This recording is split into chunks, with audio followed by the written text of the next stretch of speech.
Thank you for joining us today. My name is Don Carr. I am the media director for the Alliance for the Great Lakes, and I'll be moderating today's discussion. Formed in 1970, the Alliance for the Great Lakes is a nonpartisan nonprofit working across the region to protect our most precious resource, the fresh, clean, and natural waters of the Great Lakes. Our staff are headquartered in Chicago with additional offices in Michigan, Ohio, Minnesota, and Washington, D.C.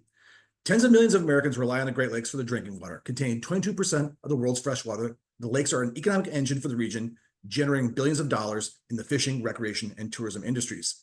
Today, we're going to talk about how our representatives in Washington, D.C. can support the Great Lakes in 2025. You'll hear from members of our team who presented our recently released federal priorities to members of Congress in meetings at the Capitol. In 2025, our federal agenda focused on invasive species, fixing our failing water infrastructure, stopping plastic pollution, preventing harmful algal blooms, and ensuring funding for Great Lakes restoration. While Congress and the administration made progress last year, much work remains to be done. At the end of this, there'll be a Q&A where you can ask your questions and learn more about critical Great Lakes issues the federal government must address, so make sure and use that Q&A function at the end. So today you'll be hearing from Don Jodry, the Alliance's Director of Federal Relations in Washington, D.C., Tom Zitnicki, the Alliance's Agriculture and Restoration Policy Director, and Christopher Garzon Rivera, the Alliance's Water Policy Analyst. So I'll kick things off to Don Jodry. Thanks, Don. And I also want to welcome everybody to our webinar today. We really appreciate your attending. As Don said, there are numerous federal programs that protect and restore the Great Lakes, and the Alliance has been focusing on them for years in terms of trying to make sure that we have funding as well as authorization for the various federal agencies to do things that are in support of that mission. As Don mentioned, we just recently concluded a series of lobby visits in Washington, D.C. I'm actually located in Washington, and I'm here all year round, and I work with congressional staff in both the House and Senate on our priorities. But Tom and Chris joined me this year to do some initial meetings this month, and we'll be doing meetings throughout the spring as the 119th Congress gets underway. As Don mentioned, our federal priorities cover sort of 5 broad areas. Great Lakes Restoration Initiative, which is a grant program at EPA.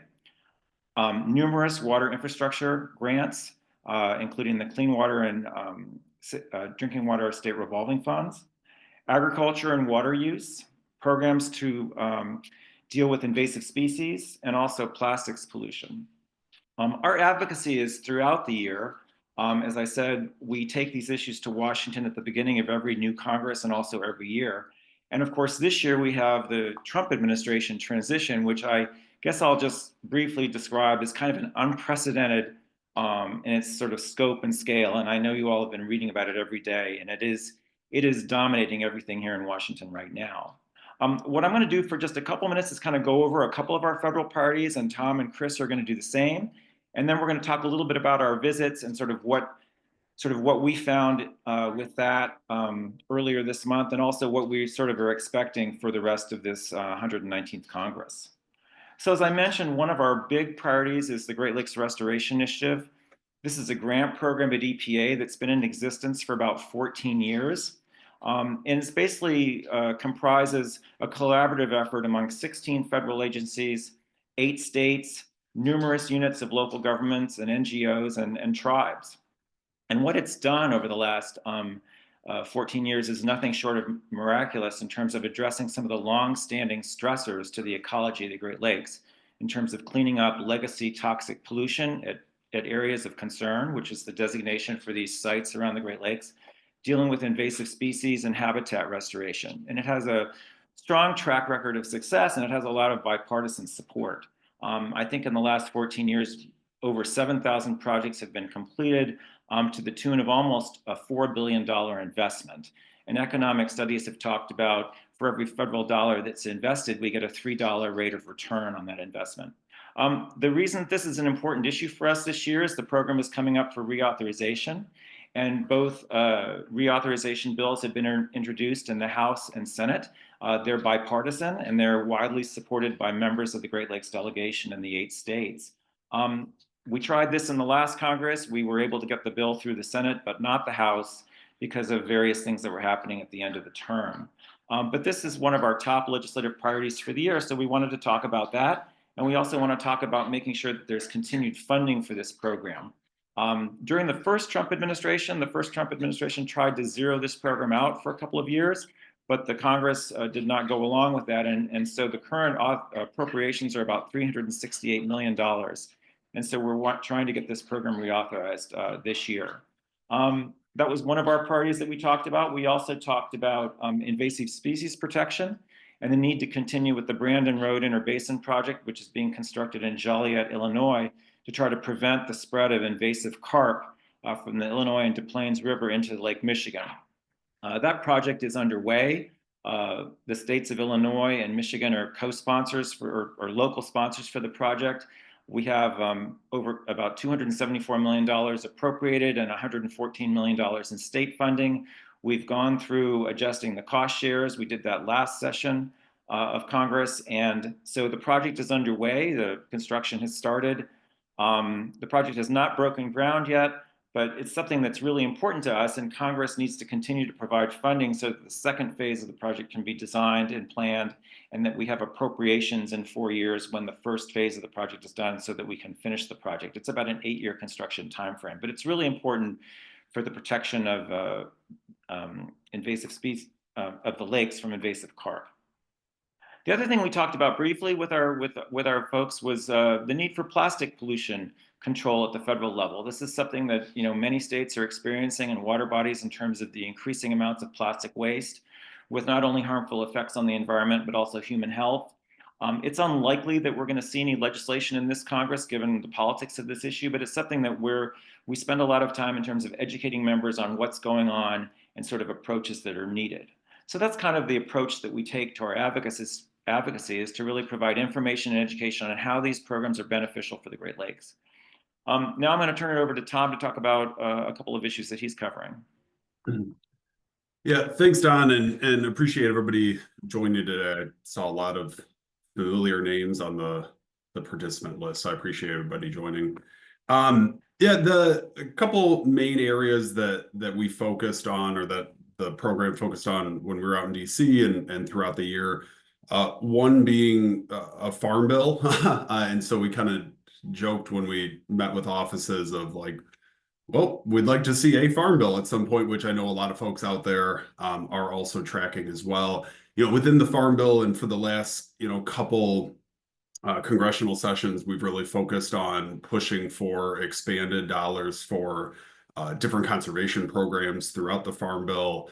And then within those conservation programs, looking at ways to increase some, both, I'll say, transparency and accountability around ensuring that the dollars that are going out the door for conservation and in our case, for the purposes of improving water quality, to make sure to have some mechanisms in place to better ensure that those are actually delivering on those water quality objectives that are stated within the Farm Bill and those programs. Another big area that we focused on in DC and are continuing and are really looking to expand here at the Alliance is around water use and water quantity issues. I think folks probably have seen more and more over the last several months kind of the expansion of large industrial facilities moving in or having plans to move into the Great Lakes Basin.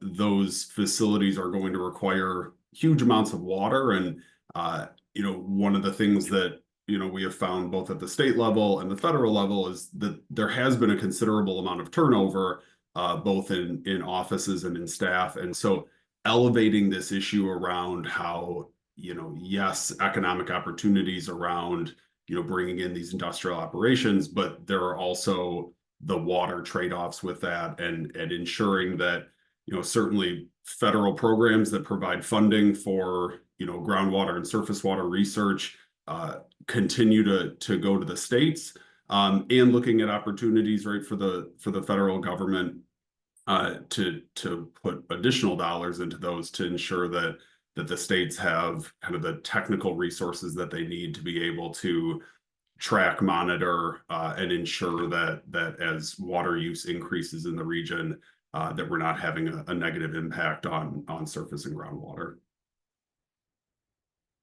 Those were kind of the main focus points for the program for us. I'm going to turn it over to Chris to hit on some of the water infrastructure pieces that we talked about. Hi, everyone. My name is Chris. I'm the water policy analyst in the Clean Water and Equity or Water Infrastructure team. And as implied by the work of my colleagues, the Alliance's leading mission is rooted in protecting and restoring the health of the Great Lakes. But an equally important area of our work is centered on supporting the people that live and depend on the Great Lakes. We advance that priority through our water infrastructure work, specifically advocacy on the state revolving fund programs and programs to address challenges of water for affordability at the federal, state, and local levels. Unaffordable water is a very real concern for our region. In fact, the Great Lakes states spent about $300 million from the temporary low-income household water assistance program to help households pay for debt, reconnect service, and reduce rates. And unaffordable water is driven in part by the rising costs to repair, maintain, and upgrade infrastructure, costs that utilities pass on to their customers. The burdens of these costs fall especially hard on households served by small water utilities in rural areas, those communities with a declining customer base, less wealthy households, and communities with disinvestment rooted in historical redlining or other forms of discrimination. That context drives our advocacy on the state revolving fund programs, of which Great Lakes states received about $400 million last year. These programs provide utilities with the infrastructure funding and financing options to address historical and lead emerging pollution issues, all while lessening the impact of cost increases passed on to households. And in that work, our advocacy centers on ensuring that funds are prioritized for communities facing the greatest affordability and pollution burdens. And that's why my colleagues and I went to DC to remind congressional officers about the very real and urgent need for federal action to address water affordability and to request that Congress maintain, if not increase, federal funding for the SRF programs. And I'll turn it over to Don. Thanks. Well, as we said, we were in Washington, and our advocacy really is throughout the year. We do this big push at the beginning of the year to go meet with offices where we have longstanding relationships, as well as develop relationships with offices for new members, both in the House and the Senate. So we do this throughout the year. We also do a lot of appropriations requests in the spring where we're asking members to support various funding levels for different programs. Clearly, we're here at an unprecedented time of transition. We have not only the Trump administration with sort of the things that it's doing, but we also have the Senate under Republican leadership, which it wasn't during the last Congress. So we met with a key core group of Great Lakes legislatures in the House and the Senate, both Republicans and Democrats, members who were either on the Great Lakes task forces, which are the caucuses in the House and Senate for members who are interested in Great Lakes issues, as well as members who were on the Appropriations Committee. And we also attended a one-day environmental summit sponsored by the Northeast Midwest Institute, where they brought in other congressional staff to talk to stakeholders from the region about Great Lakes programs and issues. And that was an interesting dialogue. Certain members of Congress addressed the group, and we also heard from staff and various offices and committees. And I have two overriding kind of impressions of how it went, and I know we'll want to get to your questions. But one, among the members from the Great Lakes, there is significant support for Great Lakes programs. And this is not surprising because I think a lot of the members, especially the ones who've been there a long time, both Republicans and Democrats, know how important federal programs are to the Great Lakes in terms of being able to deal with ensuring clean water for drinking, and as well as other programs that we want to see that benefit our region. So you find significant bipartisan support. But you're also finding, because of everything that's going on with the transition, and also it's a new Congress, significant uncertainty. And this is being expressed by members as well as staff. And part of that is because, Congress has some major things that it still has to do. It still has to finish off the budget for the rest of this fiscal year. And their deadline for that is March 14th. If they don't come to some resolution on FY 2025 funding, we could have another government shutdown. And they still don't have an agreement on sort of top line numbers in terms of for the bills that fund the various programs. They're also dealing with budget resolutions in the House and the Senate, and those are also kind of on different tracks and trajectories. So even though you have the Republican majority in the House and the Republican majority in the Senate, they're not doing it in a similar way. And that's sort of leading to the thought that there might be some difficulty there in terms of reconciling that. And plus, you have the administration doing what it's doing, which, as I said, I know you've all been reading about. And so there's just a lot of uncertainty both for the appropriations process as well as how the legislative process is going to unfold. I imagine that some of this uncertainty will become more clear when the administration releases its proposed budget for the year sometime in the April timeframe. And although Congress does have the power of the purse, I think what we're seeing right now in terms of what the administration is doing in terms of the pause of distribution of federal funds, we're seeing a major conflict over sort of the administration pushing a very muscular agenda on how it views its role in terms of funding versus the congressional role under Article 1 of the Constitution. So we're seeing these conflicts. Some of them are actually now sort of playing out in the courts. So it's a time, as I said, of significant uncertainty. And we heard some very frank descriptions of what this is like from the members and from staff. And I think it's just unclear how it's all going to roll. But I think despite all that, what's important for us to do at the Alliance is to go up there and advocate and talk about these programs, what they mean for the Great Lakes. And to the extent we have details on proposed cuts or changes or staff reductions or whatever it is, to go talk about what that means so that members are able to make informed decisions and sort of do their job. And so that was my sort of summary of how I felt about our 2 days there. And Tom and Chris, feel free to add on. Yeah, I think your description around just like a general uncertainty coupled with still a bit of shell shock going on is accurate. I think Don mentioned, right, we met with folks both on the Democratic and Republican side, and the Farm Bill I think is a good example, right, of that confusion and some of the uncertainty really playing out in a piece of legislation that is critical to districts across the country. And so there is a lot of support, right, to try to find a path to pass these really critical pieces of legislation. But yeah, I mean, just a ton of uncertainty, but I think it is helpful for those members to hear not only from constituents, but also from organizations, regional organizations, about kind of how this impacts, beyond even just like, day to day, right? Like from a farming operation standpoint. So I think continuing to elevate those issues, there was a lot of, I think folks were very appreciative, right? That people are continuing to kind of amplify kind of the real world on the ground impacts of all this uncertainty right now. Yeah, from my perspective, I would echo the sentiment that I got the impression that there's broad and general support for the priorities we elevated during our visits. But there's also this uncertainty around the rules of the game and how things are moving forward. So a lot of uncertainty. I would echo that sentiment. Well, Don, I think we're ready for questions. Yeah, thanks everyone for your presentations. We really appreciate it. We've got a couple questions coming in right now. Let's see here. Judy from Chicago would like to know, what are you hearing about EPA Region 5 staffing and leadership? Well, what I've heard about EPA Region 5 is I have noticed they have not proposed a regional director yet for Region 5. I know some of the regions have proposed names for regional director, which is regional administrator, which is a political position. So I haven't seen one for Region 5. I have heard that, like many other federal agencies, staff in Region 5, some people have taken the early out, I guess, that was proposed. I want to call it the fork in the road proposal to retire now and get paid until September. And they've also had to terminate folks that were on probationary status, that is federal employees who were on the job for less than a year.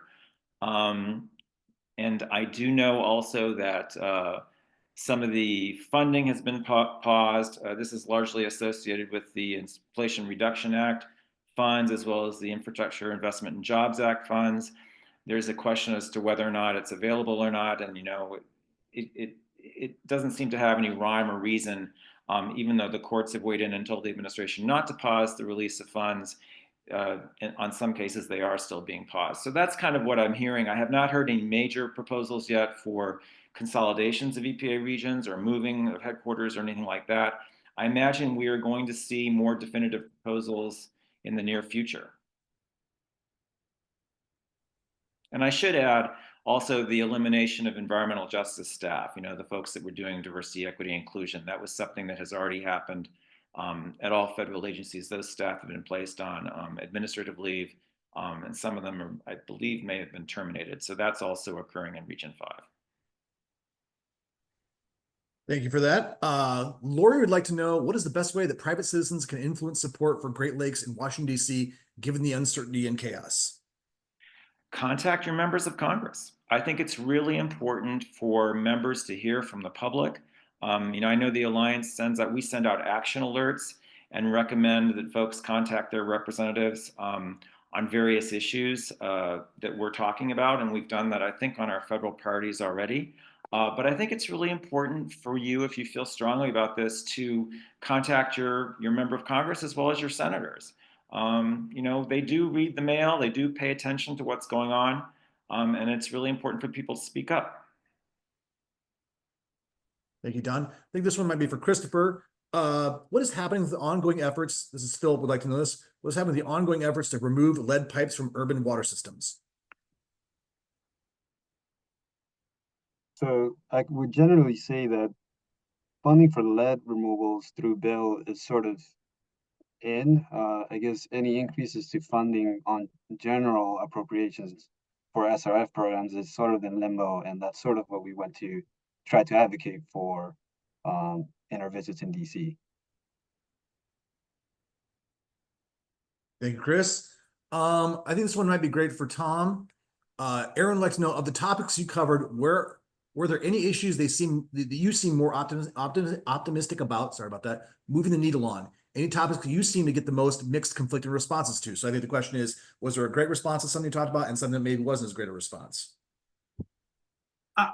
I don't think that we really encountered that people were like opposed to what we were saying, or that there were some that they were like less interested in hearing about. I think just from my lens and the work that I'm on, like I am optimistic that a farm bill moves through in some form. Now, what form that looks like is still a little bit unclear. I think like all of like what we've been saying is that everybody wants to move things along. What the fine print looks like of some of that legislation is still to be determined. But again, like the topics we brought up, and again, on both sides of the aisle, I mean, like having money for water infrastructure, right? Having money for conservation programs, cleaning up plastics, right? Like those are things that we heard a lot of support for. I think right now it's just really unclear kind of what the path looks like for all of those topics.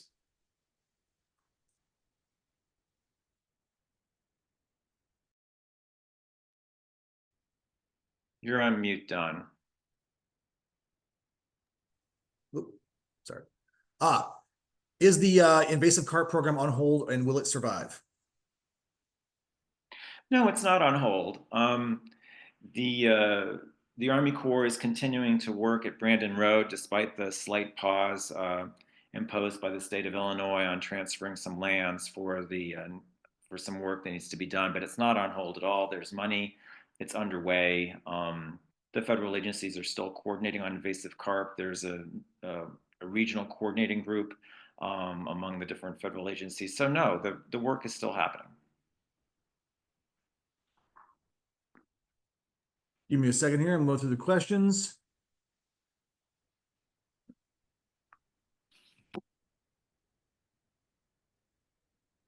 Okay. If there are cuts to federal funding, what other alternatives are there, and what other impacts or consequences might occur because of cuts?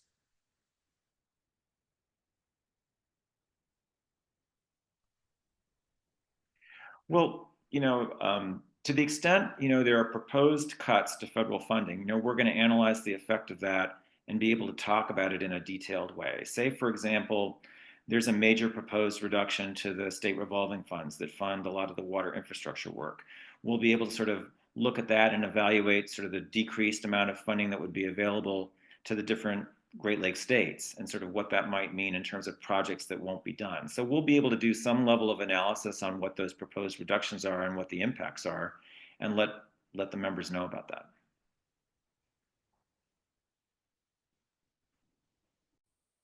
Okay, I got a question about, hold on here, let's see. Given the current trajectory of this administration and their willingness to undo longstanding policy and political structures, how likely is it the compact is targeted? Talking about the Great Lakes Compact. Tom, would you like to take that? Yeah, I mean, I think what we have seen over the last 4 weeks is who knows what's on the table for anything. I mean, that is, of course, right. The compact is a hugely important governance structure in the region, and so that's part of the reason why we were elevating that when we were in DC a couple weeks ago, is because there are a number of, again, new staff and new offices or new legislators that have maybe a varying level of familiarity around the compact, the importance of the compact, kind of what that affords residents and constituents in the region in terms of access to water. And so, I think for us and moving forward, we're going to continue to elevate that both at the federal level and at the state level, which is another area where we've seen a lot of turnover. Don, I see you came off mute if you want to. Yeah, I would just say that the compact is enshrined in federal law. It would take an act of Congress to overturn it. I think there would be significant opposition to that from the Great Lakes states as well as the delegation. So I'm not sure I would see that happening anytime soon. But I do think it's a good question, and it's something Tom has put it on our agenda to talk about, because some of our concerns are just about water use within the region that affect the compact, not necessarily water transfers out of it. Yeah. Great. Thanks for that, guys. Got a great question here from Harisa. With federal agency changes on the horizon, are we seeing potential at the state level for increasing cooperative legislative protections for the Great Lakes?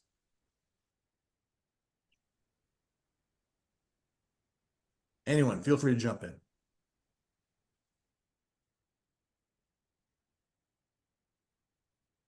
That's an interesting question. Don, do you want to? No, you take a first swing. Oh, see, good punt. Well done. No, there are a lot of issues, right, that states could collaborate on. I mean, again, I think the compact is a good example, right, of one where states already are and continue to collaborate on ensuring that water resources are protected in the region. Certainly states are talking to one another, right? And what happens in one state affects the water that another state accesses. And so I think states are doing that. I have not heard of like a focused effort to think about like a more formal like collaboration in that sense. And real quick, if you guys can do a favor, maybe explain what the compact is in general terms for folks who might not know what it is. Yeah, so it's again a big audience, so very vague, very general. It is how the Great Lakes states manage water resources and protect against water diversions outside of the Great Lakes Basin. And so it deals with water withdrawals and potential or like proposed exports of water outside of the Great Lakes Basin.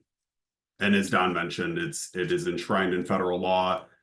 I certainly, again, don't think that is on like any kind of like near-term chopping block for anybody, for mostly because it would take an act of Congress.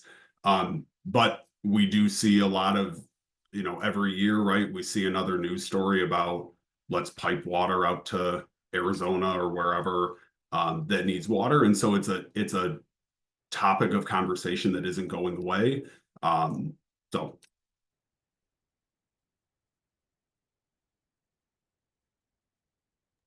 Don Jotter, this might be for you, although we'll see here. Robert would like to know about Illinois and the DNR in Illinois and what the responsibilities with Brandon Road are and how they can be helped because they might be having staffing issues.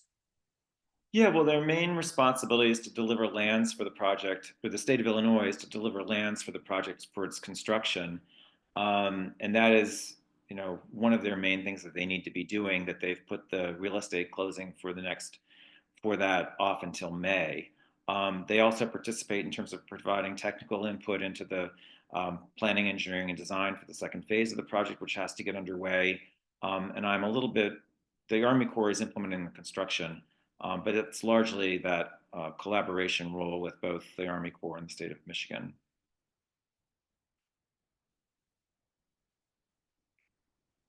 Thank you for that. I think I've got one here. Let's see here. This might actually be for someone else. Tom might be able to post this in the chat or in the chat or the Q&A function. Is there a letter already written concerning all the concerns individuals can send to their representatives? Do we have something together that people can send to their members of Congress outlining their concerns?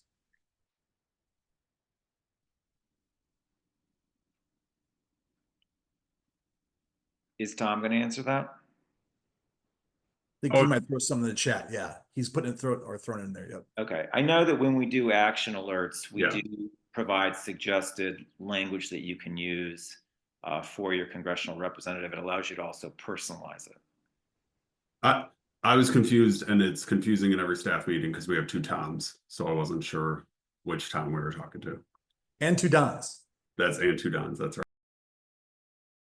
Here's one that seems easy at the front, but might spur bigger discussion. What is the biggest threat to the Great Lakes today? This is from Lori. And I mean, if I was going to talk about what I thought it would be, we have a host of issues, but climate change is making all those issues worse, from invasive species to water levels to infrastructure damage. And so if that's a predominant umbrella issue, would be climate change that I would throw out there. But let's see what you guys want to say about it.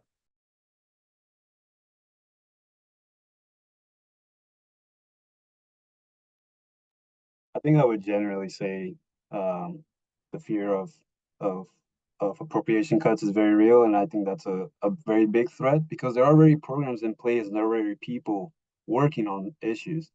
The money just needs to flow so that they can continue their work. So from my perspective, whether it's agriculture, invasive species, the Brandon Road Project, SRFs, cuts to appropriation seems to be the biggest threat. I agree with Chris on that. I mean, the Great Lakes states have a huge backlog of water infrastructure needs. I think it's around $280 billion for both drinking water and clean water infrastructure. And so I do agree that federal funds are really important for the Great Lakes states. When I think about threats, I think about what are the stressors to the ecology of the Great Lakes and the region. And I think about sort of non-point source pollution is always at the top of my list as sort of the biggest threats to the Great Lakes, both the ecosystem and the water quality. And basically, it's just human development. So I think those are some of the things that just will remain and we always have to manage and deal with as we move forward. All right, we've got one from here from Cindy. This would be for you, Don. Cindy says, it feels like Congress is waiting for the dust to settle rather than taking action. What is your take on this? I mean, I think that's a great way to put it. I mean, there is a lot of holding back. One Democratic representative, and I guess I'll repeat this, referred to the Republican colleagues that she had as being afraid to deal with sort of confronting the Trump administration on some of the things that they were doing, particularly as it infringed on the congressional purview of dealing with funding and other issues with respect to unwinding agencies. So I think there's some of that. There is some of the, so they're waiting. They're sort of, they know that a lot of it is being challenged in the court, but as a whole, they haven't figured out how to deal with it. I would say the Republican majority, we've heard the Speaker of the House talk about he's just fine with everything that's happening. We've heard Senator Susan Collins on the Senate side, the chair of the Appropriations Committees, express deep concern with what's happening with respect to Congress's Article 1 power, which is the power of the purse. So I would say there's just a lot of diverse opinions, I think, and they're just unsure of how to deal with this sort of the way the transition is unfolding. So that's sort of my takeaway. And that leads to the uncertainty we talked about in terms of being able to deal with some of these longer term legislative things. And I think we will see over the course of the next month, are they able to come together on a funding bill for the rest of the year? Are they able to deal with sort of the budget resolutions in the House and Senate? So it's just a really, it's an unprecedented time right now. Kathleen would like to know, what does Canada think about possible impacts? I don't know if we have a sense of what the Canadian government's thinking about these impacts yet. I don't think it's something we can probably answer here. Robert's doing a follow-up here on Harisa's suggestion on regional cooperation, and Robert thinks that to combat federal uncertainty and capacity, the Alliance would be an ideal organization to facilitate such a regional effort. You guys agree?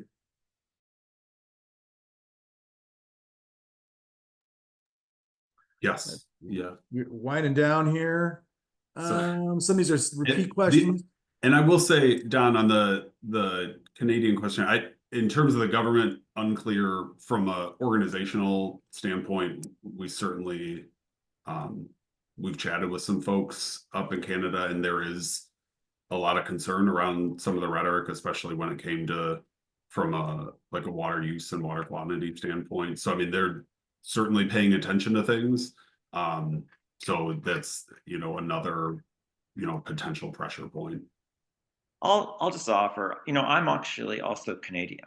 I hold Canadian citizenship, and my relatives are just beside themselves. They don't want to be the 51st state.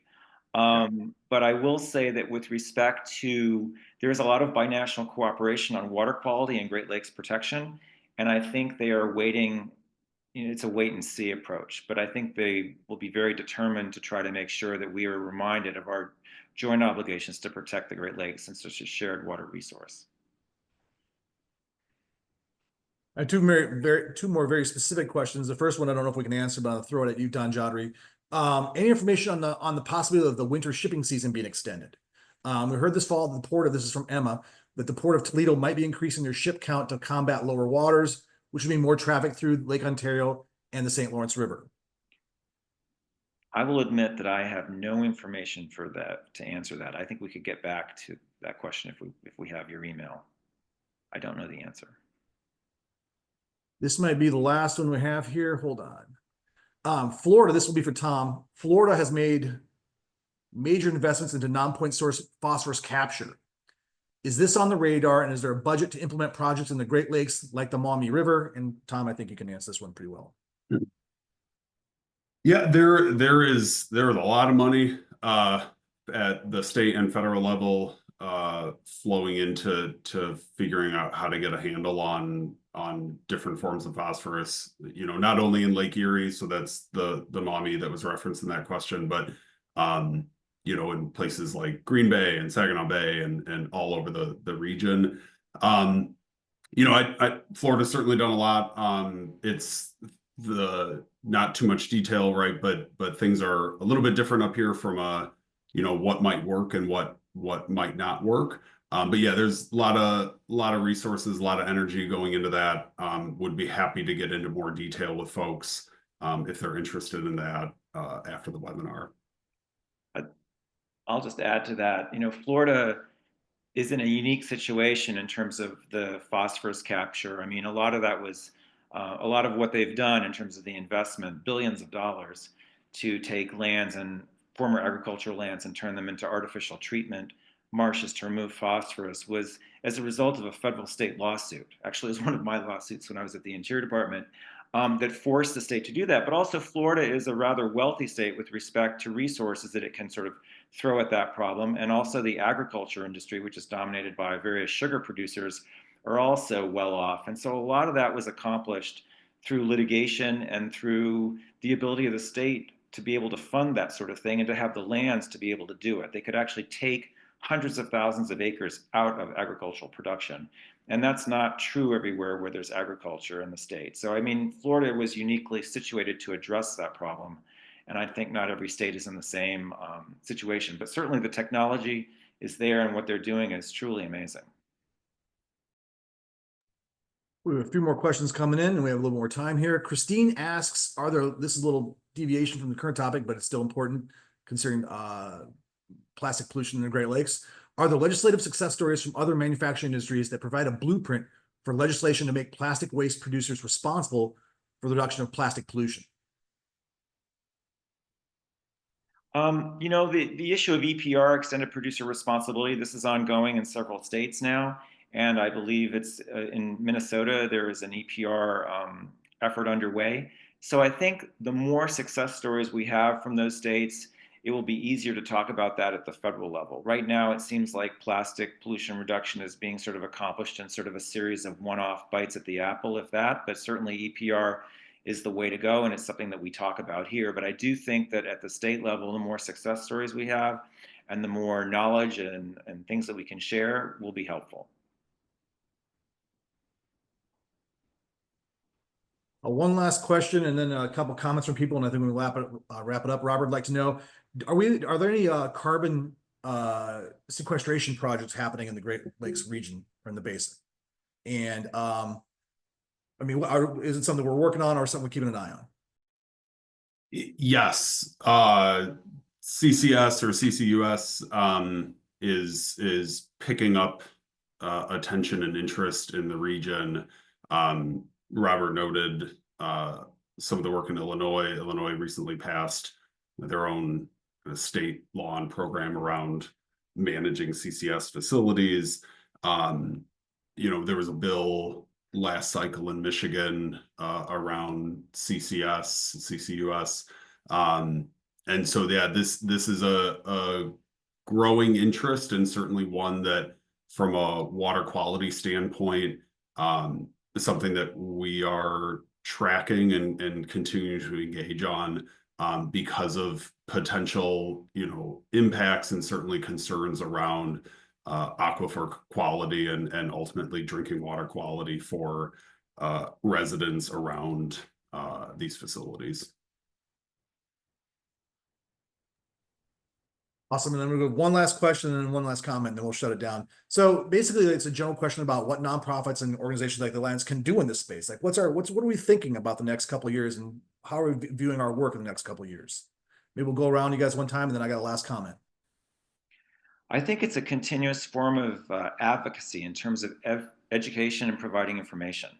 And that's sort of one of the goals that we have, is we try to have a relationship with as many of the Great Lakes delegation members as we can. I saw a question in the chat about the Ohio senators not answering the phones. I will tell you, I was in Senator Bernie Moreno's office just yesterday. They are brand new to Congress. They just have a few people. And similarly, Senator Husted is just getting up and running. He's only hired 4 or 5 folks so far. So I'm not surprised that they're not being responsive right now, because they're just getting up to speed, and there's a lot going on. But I do think that continuous education information is really important, and that's what we tend to do best. And I know that our colleagues in other organizations are doing the same. We do a lot of collaboration actually with other nonprofits through various coalitions that include very national groups as well as more regional and local groups. So there is a lot of effort that goes into this. Yeah, I'll just add, I know that this is a federal based webinar and discussion. I mean, it certainly for the work that a lot of us are doing at the Alliance, I mean, it reinforces the importance of engaging state level as well, around state level policies and programs, state level budgets, as right, like certainly states are impacted right by the uncertainty in DC. But there is still a lot to be done at that local level as well. And so, I think really reaffirms that importance as we kind of watch everything that's happening in DC right now.